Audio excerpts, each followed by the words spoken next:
Très ravi de vous savoir nombreux à prendre le rendez-vous de l'information lorsqu'il est 19h30 sur Hope Africa Télévision. Mesdames et messieurs, avant d'entrer de plein fouet dans ce journal, prenons l'essentiel de ce qui le constituera. Hors de nos frontières, l'aéroport international de Mogadiscio en Somalie a été le théâtre d'une attaque suicide qui a fait de nombreux morts et plusieurs blessés. À Douala, au Cameroun, le gouverneur de la région du littoral avec l'ambassadeur de l'Algérie au Cameroun ont donné un point de presse conjoint ce jour. Dans ce point de presse, il était question de revenir sur les malheureux incidents qui sont produits dimanche dernier à Douala. Mesdames et messieurs, voilà l'essentiel des titres. Retrouvons-nous tout de suite pour le développement de celui-ci. Mesdames et messieurs, ouvrons ce journal par cette information qui continue de faire l'actualité. 3 journalistes algériens se sont fait agresser dimanche dernier hors de l'hôtel qu'ils ont choisi. C'est une situation qui continue de faire les choux gras dans les commentaires. À ce propos, je vous propose de suivre l'éditorial de la rédaction. Une rumeur qui s'avère vraie. 3 journalistes algériens ont été victimes d'agressions physiques dimanche 9 janvier, non à l'intérieur de leur hôtel, mais aux alentours et la nuit. Situation en passe de devenir un incident diplomatique. L'ambassadeur de la République d'Algérie a ainsi vite fait de saisir le ministre des Relations extérieures du Cameroun pour sûrement traquer et condamner les coupables. Le sport en général et le football en particulier est une discipline fédératrice. Dans le foot, on est censé dépasser les limites des frontières. Ainsi, un Asiatique peut se retrouver au championnat malien. C'est le football professionnel. S'il faut remonter le temps, un international camerounais avait trouvé la mort dans des circonstances troubles, évoluant au championnat algérien le 23 août 2014 à Tizi Ouzou. Une enquête était donc ouverte à cette époque. Mais surprenant est de constater que 8 ans après, les résultats de celle-ci ne sont pas toujours révélés. Cependant, le peuple camerounais déplore ces actes inciviques qui ne visent qu'à ternir l'image du vert ou jaune et les condamne avec la dernière énergie. Invite la communauté algérienne à prendre leur mal en patience. Une enquête étant ouverte entre mort d'hommes et attaque physique, il n'y a pas match. Car ici, tout n'est que sport. Restons sport. Je vous le disais à l'entame de ce journal, le gouverneur de la région du littoral et l'ambassadeur de l'Algérie au Cameroun ont donné un point de presse conjoint ce jour au service du gouverneur. Pendant les travaux, il était question de revenir sur les incidents malheureux qui ont émaillé la journée du dimanche à Douala. Reportage. Un point de presse conjoint, ambassadeur d'Algérie au Cameroun et le gouverneur de la région du littoral vient de se tenir à Douala ce jeudi. En date du 9 janvier 2022 à Douala, de 3 journalistes algériens, nous avons préféré tenir ce point de presse conjoint pour mettre toute la lumière sur cet incident regrettable et isolé et exprimer les points de vue algériens et camerounais à ce sujet. Aussitôt informé de cet incident, j'ai pris attache en premier lieu avec les différentes autorités civiles et sécuritaires de la ville de Douala pour prendre en charge sur le plan médical les victimes de cette agression et apporter le soutien et la sécurité nécessaires aux Algériens logés à l'hôtel Y au lieu de cette agression. Le gouverneur de la région du littoral, en toute impartialité, déplore de tels actes menant sans recommandation. Alors, je continue à dire que nous allons tout faire pour que nous rattrapions les auteurs de ces choses. Mais tout ce qui est dit dans les réseaux sociaux n'engage pas le gouvernement. Chacun peut se mettre dans sa chambre, faire des montages et puis dire voilà ce qui se passe. En somme, la communication de ce jeudi à Douala espère établir et maintenir les relations sportives, diplomatiques des deux pays pour une Afrique forte. Aux États-Unis, c'est la première fois qu'une pièce ou un bien ne provenant pas d'une série limitée présente une femme afro-américaine. Reportage. La poétesse américaine Maya Angelou est la première femme noire à être représentée sur les pièces de 25 cents américaines. Les premiers exemplaires seront mis en circulation prochainement. Mais il ne s'agit pas d'objets de collection, mais bien de pièces destinées à être utilisées au quotidien.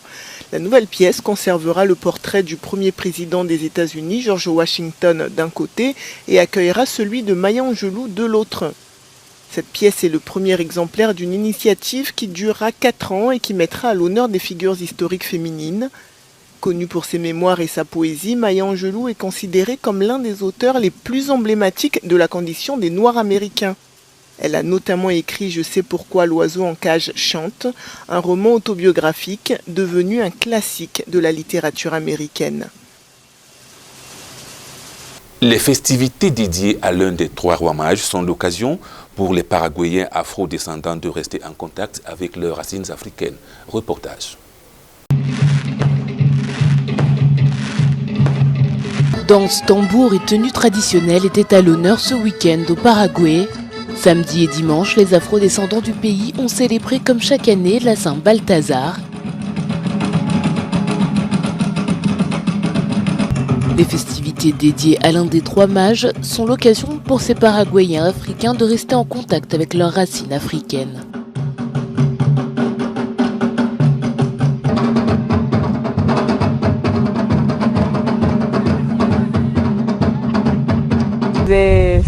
C'est une grande joie pour moi. C'est une grande fierté de savoir que notre communauté continue à faire ce qu'elle aime faire. Les membres du groupe Kambakwa rendent ainsi hommage à leur saint patron tout en mettant en valeur leur héritage africain. Certains afrodescendants du Paraguay ont leurs racines dans le pays depuis 1820.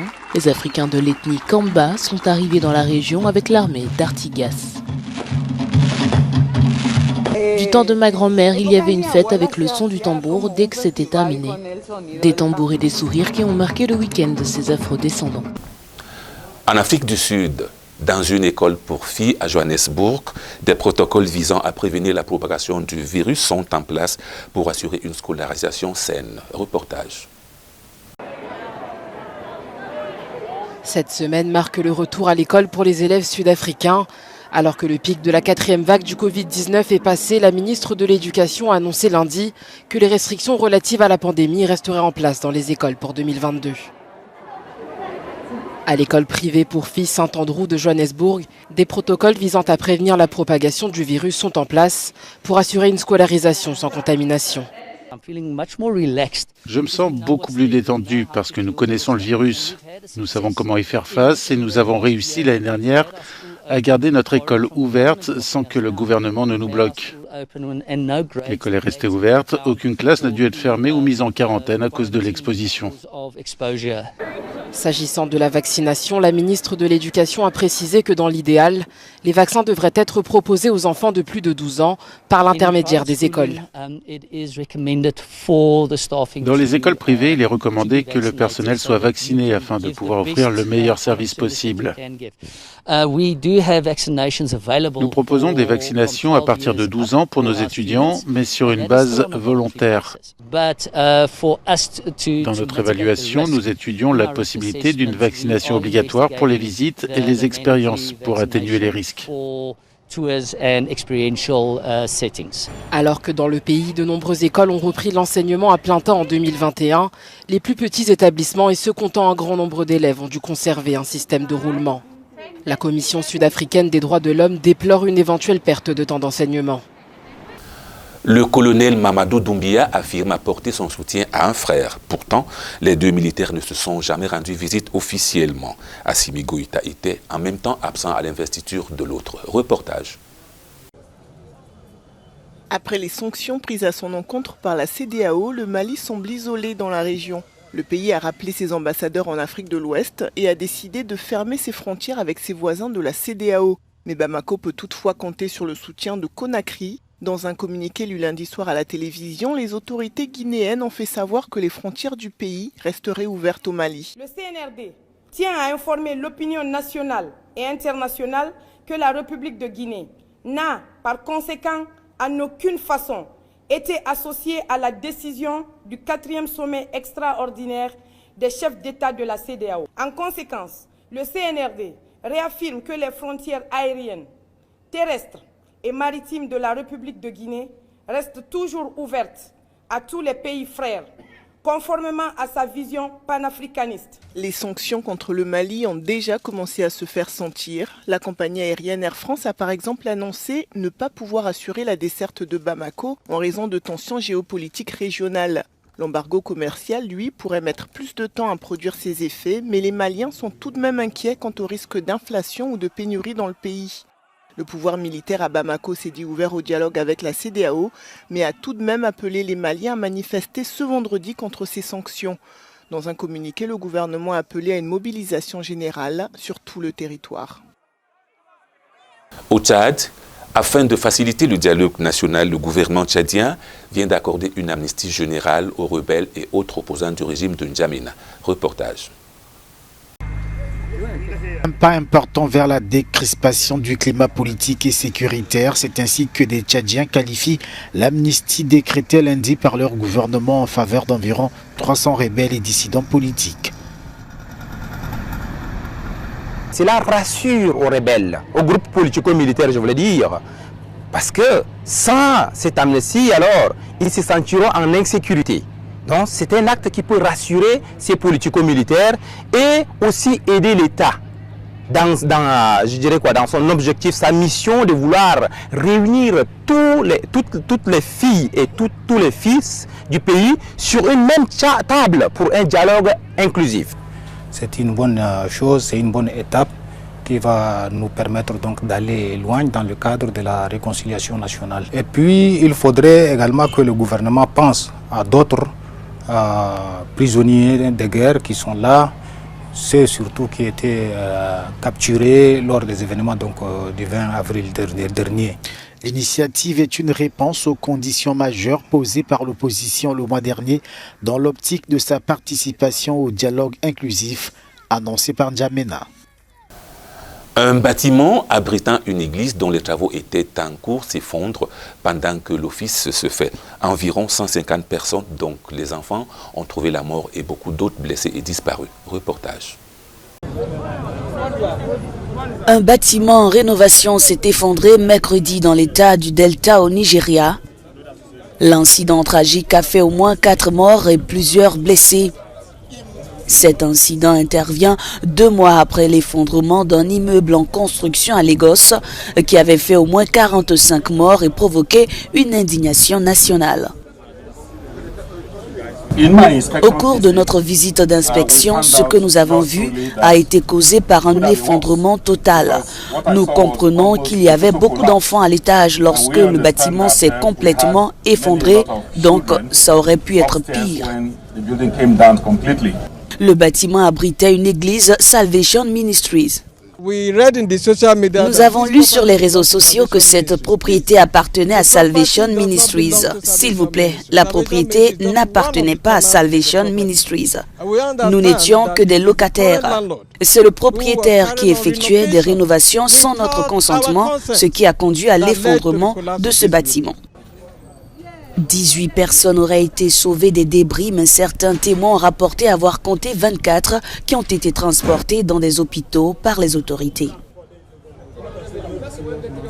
À Yaoundé, au Cameroun, la conférence annuelle des services centraux déconcentrés du ministère des Travaux publics s'est ouverte hier. Présidée par son ministre Nganou Ndjoumessi, Jean-Calvin Django a pris part à ces travaux. Voici son compte rendu.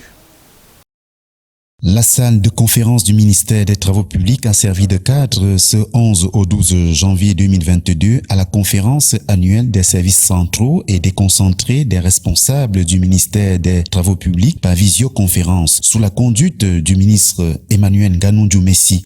Pour dire quand est-ce que les travaux proprement dit doivent s'exécuter désormais et après que ces travaux soient arrêtés, suspendus, qu'est-ce qui va se passer?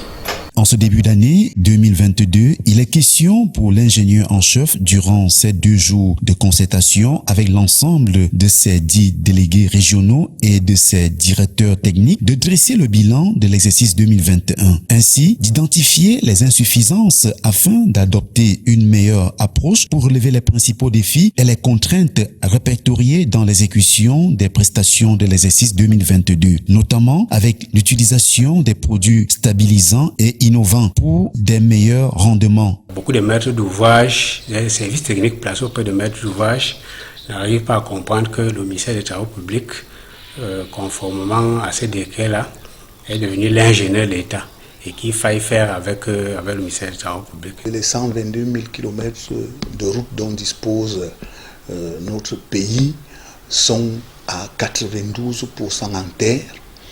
Et donc, pour que le pays puisse effectivement être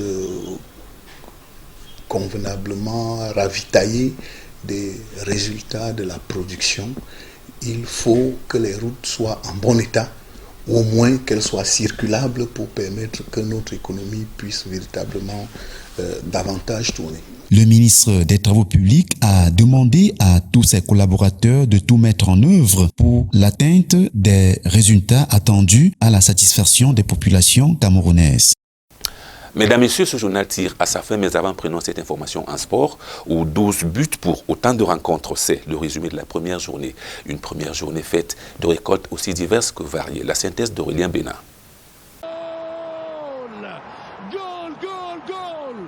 Cameroun 2, Burkina Faso 1, c'est la rencontre la plus prolifique de ce premier tour avec 3 buts marqués, faisant du capitaine des Lions indomptables Vincent Boubacar le soulier d'or de cette phase.